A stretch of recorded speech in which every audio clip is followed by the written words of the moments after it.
Hello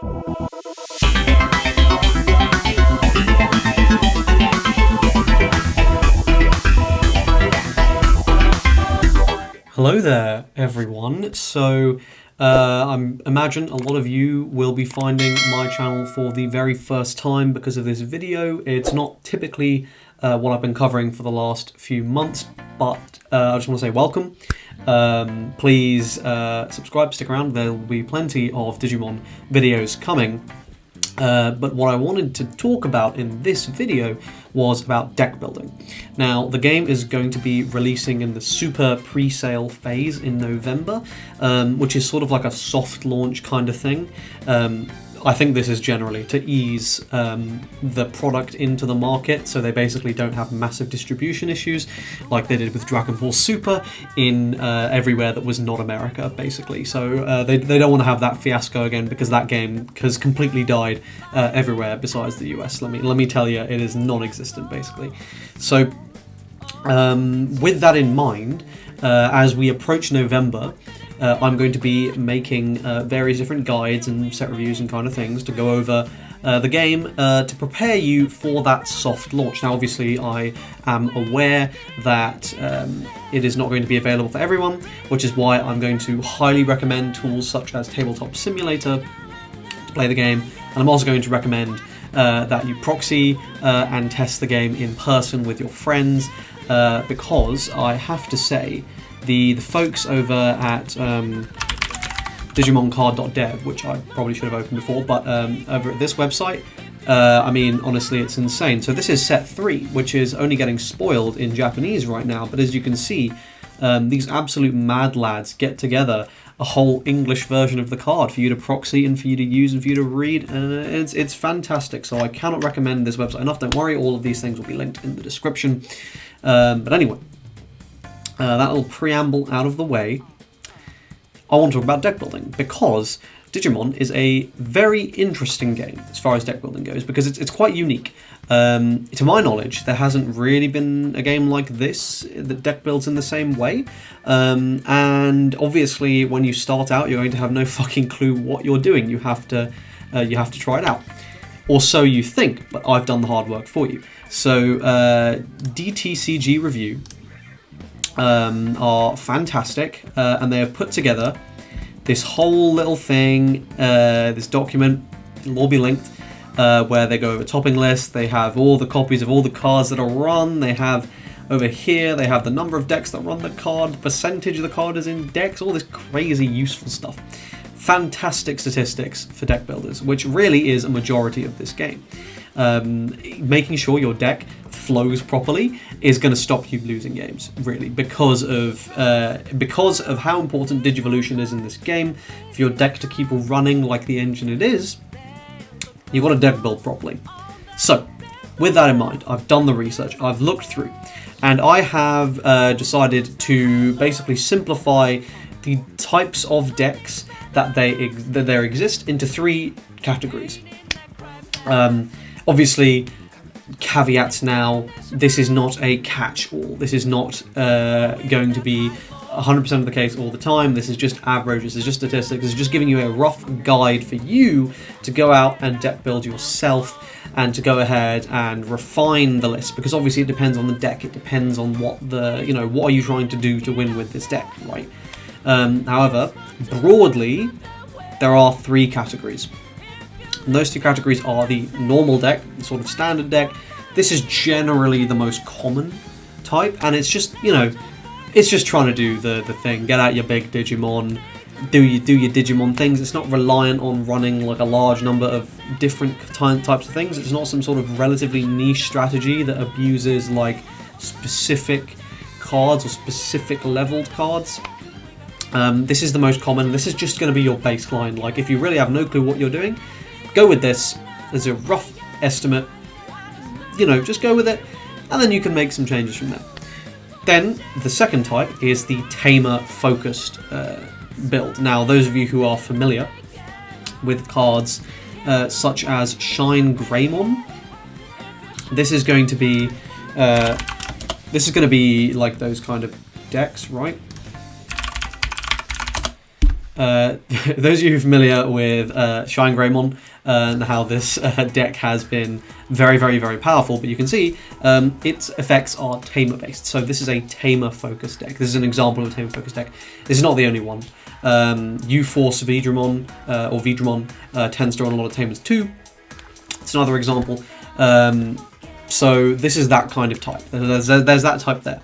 And then finally, there's this Rookie Rush kind of deck, which just focuses on basically shitting out a board and going brr, which obviously is very different as well in the way you want to deck build that. So those are the three broad categories I've decided to separate things into. Again, not a catch-all before I get a bunch of flame comments saying, oh, but you forgot about this. Look, I get it, okay? Just chill.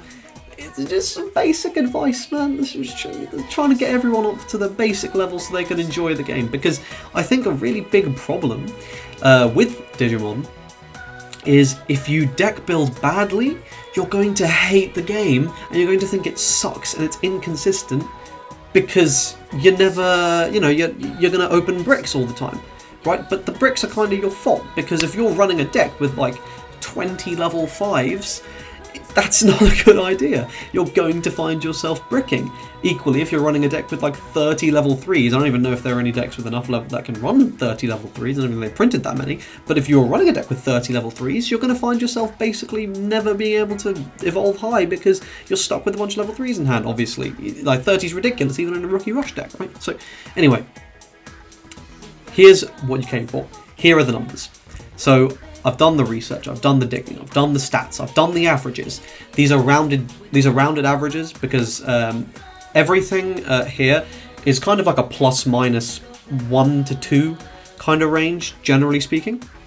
There's actually a reasonably large amount of variance, but it's this like block, right? You don't want to deviate from this. So, listen up. If you are playing a normal type deck, so this is the baseline, this is the absolute bog standard average. You will want to be running 14 or so level 3s, 11 level 4s, 9 level 5s, 7 level 6s, and 2 level 7s on average. Now, when it comes to security cards, cards with security effects, on average you're going to be running about 6. And of these, usually 4 of them will be options and 2 of them will be tamers. So hopefully there'll be some kind of graphic on screen showing all this, and I'm not just talking at you. So that is for the normal focused one. There should be something. Okay. Then there is the tamer focused lists.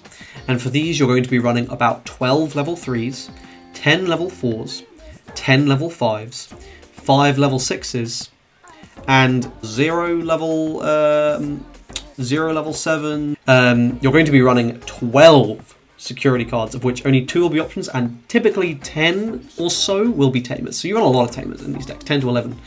Depending on the deck, because of how powerful those tamers are for the decks, right? So, for example, in Shine Greymon, you're reliant on having just any tamers on the board to rest for the effects, but in Vidramon, for example, your 2-cost Taichi is going to be drawing you cards and letting you multi-attack, so you want to be running that, and you want to be running your 3-cost tamer to be adding cards from deck to hand, and all sorts of stuff like that, and obviously you want to be running the other one.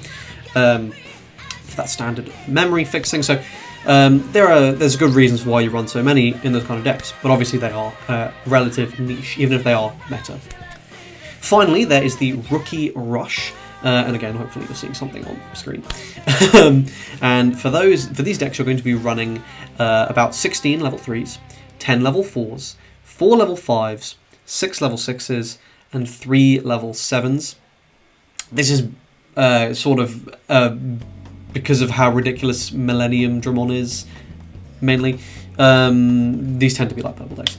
And you'll be running about 11 security cards, of which 8 will be options, and 3 will be tamers. And this is because purple has some very powerful options that will revive their stuff, which is basically why you're running that. They're effectively getting you, they're effectively extra monsters, more so than doing anything like that. right? So that is kind of the very, very baseline, basic level on how to deck build. If you found that useful, hit the like button. But what I want to do is now I want to tell you about plans.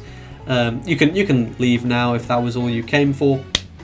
But if you're interested in finding out what other Digimon content I've got coming up, right now we are waiting to find out what is in set 1 for the English release. So soon, very soon, we will have all of set 3. We have most of it already. So we'll know all that, but I want to do the set reviews so they're actually relevant, because our meta is going to be very different. Because set 1, it seems like it's going to be having black and purple and that kind of stuff, where it very much didn't in JP. So when we find out what cards are in set 1, I will begin my set 1.0 reviews. That will very likely be split by colour. And then I will obviously once we start getting once we know what's in 1.0, we'll know what's in 1.5, and 1.5 will probably happen in January, which is obviously quite a while away because we're not getting 1.5 till February. Once I've done the set review for 1.0, I'll be talking about the trial decks as well. That will probably come out before the 1.0 stuff though, because trial decks are stuff that are a known quantity, and that'll just mainly be talking about, are they good? Are they worth it? Yes, they are. So yeah, that's the upcoming immediate plan. Then I want to be talking more stuff like deck profiles and tournaments and things like that, and you know, that sort of stuff, and meta discussions, because our meta will be quite different. But yeah, so links will be in the description to all this kind of stuff. Please check it out. Please sub to the channel. I would really appreciate it, and you know, you'll be notified whenever I make Digimon videos, or indeed Zen and Zard content if you're interested in that. You know, I make a lot of that, so you can be notified whenever a new video comes out, because I make daily videos on something or other. Okay, thanks for watching, guys. Hope you enjoyed, and I'll see you in the next video. Cheers.